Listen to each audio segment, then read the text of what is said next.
ధన్యవాదాలు తెలియజేస్తా ఉన్నా. ముఖ్యంగా సోషల్ మీడియాలో కూడా ఎక్కడికక్కడ ఖండాంతరాల్లో ఉండే మా తమ్ముళ్ళు మా చెల్లెళ్ళు కూడా చాలామంది మరి పార్టీ ఉండాలా, ఖచ్చితంగా తెలంగాణకు శ్రీరామ రక్ష అంటే కేసీఆర్ నాయకత్వం అని చెప్పి బలంగా నమ్మి వాలంటీర్గా పనిచేస్తున్న తమ్ముళ్లకు చెల్లెళ్లకు సోషల్ మీడియా సైనికులకు క్షేత్రస్థాయిలో ప్రతిరోజు కాంగ్రెస్తో తలపడుతున్న మా కార్యకర్తలకు కేసులకు వెరవకుండా ఇవాళ సింహాల్లాగా పోరాడుతున్న మా నాయకులందరికీ పేరు పేరున హృదయపూర్వకంగా ధన్యవాదాలు తెలియజేస్తూ మరొక 4 ఏళ్లు ఈ పోరాటాన్ని ఇంకా ఉధృతంగా తీసుకుపోదామనే ఒక కేసీఆర్ గారి సూచన, కేసీఆర్ గారి భావన కూడా మీకు తెలియజేస్తూ మరి ఏడాది పాలనలో ఏమున్నది గర్వకారణం అంటే రాష్ట్రం ఇవాళ నిజంగా చూస్తే రేవంత్ రెడ్డి ప్రభుత్వం వచ్చిన తర్వాత 1,00,000 కోట్ల అప్పులు కొత్తాయి.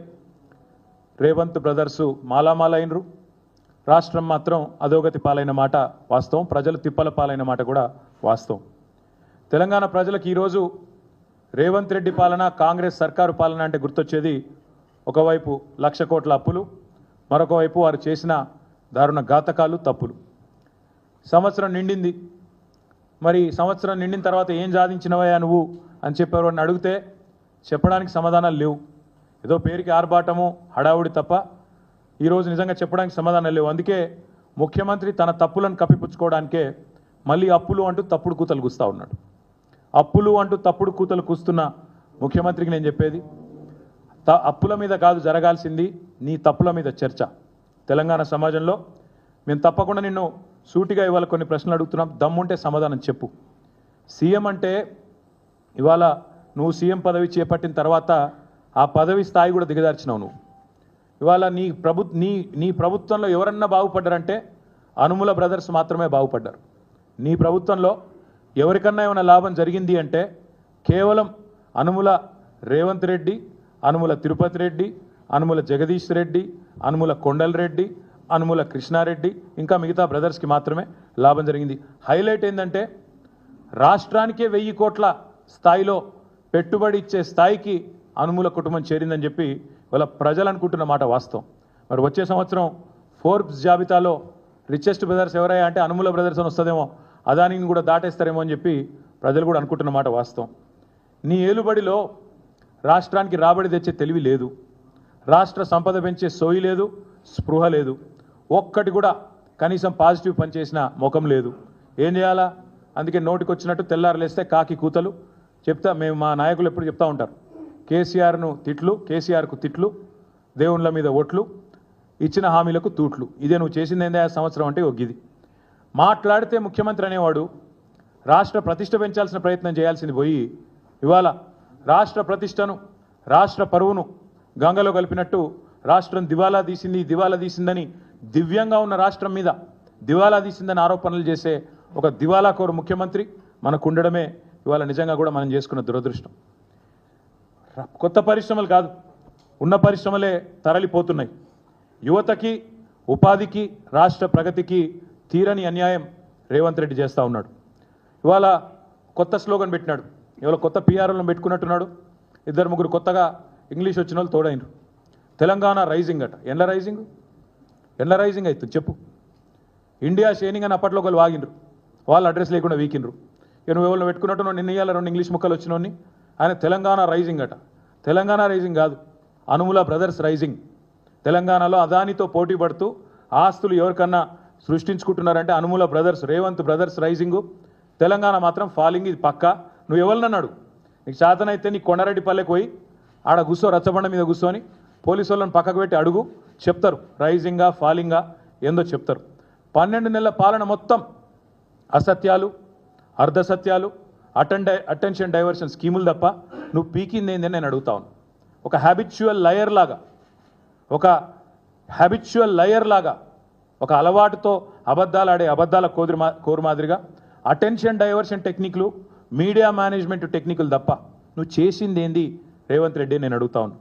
ఇవాళ నేను అందుకే సూటిగా అడిగేది, అప్పుల చాటున అప్పులు అంటే తప్పుడు కూతల మాటున మళ్ళొక్కసారి నీ అసమర్థతను కప్పిపుచ్చుకునే ప్రయత్నం చేస్తే ఊరుకోము, వదిలిపెట్టాం. అందుకే వాస్తవాలు చెప్పడానికే ప్రజలకు ఈ ప్రెస్ మీట్ పెట్టినా, నేను తిట్టడానికి కాదు. మీరు గద్దెనెక్కిన మొదటి రోజే నిజానికి మా నాయకుడు మా కేసీఆర్ గారు చెప్పినారు, వాళ్ళని ఒక 3-4 నెలలు ఏమనకండి, నిర్మాణాత్మక ప్రతిపక్షంగా ఉండండి. శాసనసభల శాసన మండలిలో బయట అక్కసు వెలగక్కినట్టు ఉండొద్దు. మనం పద్ధతిగా ఉండాలి. మనం తెచ్చిన తెలంగాణ, కష్టపడి తెచ్చిన తెలంగాణ ఇది. ఎవరికి ప్రజలు అధికారం ఇచ్చినా తెలంగాణ బాగుండాలని కోరుకోవాలి. ఏమనకండి అన్నారు. మేమేం అనలే. కానీ నువ్వు మొదటి రోజు నుంచి మొదలుపెట్టినావు అసెంబ్లీలో కారు కూతలు, పిచ్చివాగుడు, శ్వేతపత్రాల పేరిట డ్రామాలు. తప్పలేదు. నువ్వు శ్వేతపత్రాలు పెడితే మేము శ్వేతపత్రాలను బయట పెట్టినాం. నువ్వు ఆ అప్పుల గురించి మాట్లాడితే అప్పులను పెట్టుబడిగా పెట్టి సంపద సృష్టించిన వైనాన్ని ప్రజల ముందు పెట్టినాం. కానీ నువ్వు బంద్ చేస్తలేవు. మళ్ళీ నువ్వు, మీ మంత్రులు, మీ మీడియా మేనేజ్మెంట్ టెక్నిక్లతోని ఒక అబద్ధాన్ని 100 సార్లు చెప్తే నిజమవుతుంది అన్నట్టు అదే మాట పదే పదే పదే పదే పాడిందే పాటరా అన్నట్టు ఇవాళ మళ్ళొక్కసారి అసెంబ్లీలో ఎండగట్టినాం, మిమ్మల్ని బయట ఎండగట్టినాం, అయినా మళ్ళీ అదే సొల్లు పురాణం చెప్తా ఉన్నారు. కాబట్టి ఇవాళ మేము మళ్ళీ చెప్తా ఉన్నాం. అయినా ఇవాళ ఎందుకు వచ్చినాయి ఈ దొంగ ముచ్చట్లు? సంవత్సరం అయిపోయింది. సంవత్సరం అయిపోతే నువ్వు సాధించిన విజయాల గురించి చెప్పాలి, చెప్పుకోవాలి. గొప్పగా ఇది చేసినాం, అది చేసినాం, పొడి చేసినా అని చెప్పుకోవాలి. కానీ నువ్వేం చేస్తున్నావు? నువ్వు కావాలని అప్పులు గిప్పులు అని మళ్ళీ తప్పుడు కూతలు ఎందుకు కూస్తున్నావు? ఒకటే ఒక కారణం. ఎందుకంటే నీ బాధ ఏంది? నీ 6 గ్యారంటీలు 100 రోజులు అన్నావు, దాని మీద చర్చ జరగద్దు. 420 హామీలు నువ్వు ఇచ్చినావు, వాటి మీద చర్చ జరగొద్దు. అందుకే నేను అంటున్నా, అప్పుల లెక్కలు కాదు, హామీల లెక్కలు చెప్పు. వడ్డీల ముచ్చట్లు కాదు, వాగ్దానాల ముచ్చట్లు చెప్పు. ఆ రోజు చాలా గొప్ప వాగ్దాటి ప్రదర్శించిండ్రు కదా నువ్వు, బట్టి విక్రమార్క ఇద్దరు. ఏమన్నారు ఆ రోజు? ఒక టీవీలో చర్చ కూర్చోబెట్టి, మరి చాలా చెప్తున్నారు మీ ఇద్దరు అడ్డగోలు హామీలు ఇస్తుండ్రు, అవుతుందా మీతోని అని అడిగితే, మాకు అణువు తెలుసు, అనా పైసతో సహా లెక్కలు తెలుసు అని చెప్పి పెద్ద పెద్ద డైలాగులు కొట్టి ఆ రోజు టీవీల ముందు సొల్లు పురాణం చెప్పింది నువ్వు, నీ డిప్యూటీ సీఎం కాదా? ఇవాళ వచ్చి మళ్ళీ దివాలాకోరు మాటలు మాట్లాడుతున్నా ఈ సన్నాసి ముఖ్యమంత్రిని నేను అడుగుతున్నా, నువ్వు కాదా ఆ రోజు చెప్పింది? మాకు అనా పైసతో సహా ప్రతి లెక్క తెలుసు, ఎట్లా మాట నిలబెట్టుకోవాలో తెలుసు అని ఉదరగొట్టింది నువ్వు కాదా? ఆ రోజు దొంగ లెక్కలు, ఈరోజు కాకి అరుపులు. అందుకే మేము అనేది, దమ్ముంటే అప్పులపై కారు కూతలు కాదు, నీ అసమర్థ పాలన పైన శ్వేతపత్రం విడుదల చెయ్యి. నువ్వు చేసింది ఏందో చెప్పు. నువ్వు చేసింది ఏంది నిజానికి? ఈ సంవత్సరంలో కేసీఆర్ ఇచ్చిన ఉద్యోగాలు నీ ఖాతాలో రాయించుకుంటావు. నువ్వు ఎన్ని ఉద్యోగాలు ఇచ్చినావు మొత్తం తిప్పి కొడితే 12,000 ఉద్యోగాలు ఇచ్చిండు రేవంత్ రెడ్డి. సంవత్సరంలో 2 లక్షల ఉద్యోగాలు అని చెప్పి దివాలాకోరు మాటలు చెప్పి గద్దెనెక్కిన కాంగ్రెస్ సంవత్సర కాలంలో ఇచ్చింది. రాహుల్ గాంధీకి రేపు ఎల్లుండి ఉత్తరం రాస్తా, మొత్తం నీ బండారం ఏందో, నీ కథ ఏందో ఆయనకు తెలియదని నేను అనుకుంటలేను. కానీ తెలిసినా తెలియనట్టు యాక్టింగ్ చేస్తున్నాడు. ఆయన కూడా స్వాతిముత్యం యాక్టింగ్ చేస్తున్నాడు. కాబట్టి ఆయన బండారం, నీ బండారం బయట పెట్టాలి కాబట్టి చెప్తున్నా. నీ రాహుల్ గాంధీ అన్నట్టు ఆయన మీ నాయకుడు అశోక్ నగర్కి వచ్చిండు. మొదటి సంవత్సరంలో 2 లక్షల ఉద్యోగాలు ఇస్తా అని చెప్పి తెలుగులో ట్వీట్లు పెట్టిండు, నమ్మబలికిండు, తెలంగాణ యువతను మోసం చేసిండు.